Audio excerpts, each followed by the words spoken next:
Geceler, geceler derdimi bölür divarlar. Gölgeme sirrimi deyir aynalar.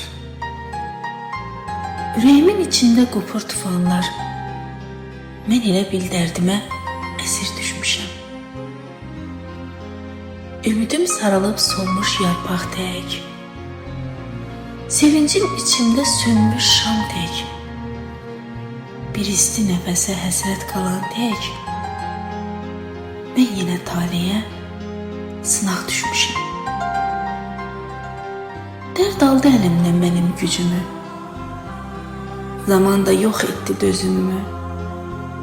Axtardım, axtardım içimdə itmiş özümü. Gördüm ki, özümdən uzağa düşmüşəm.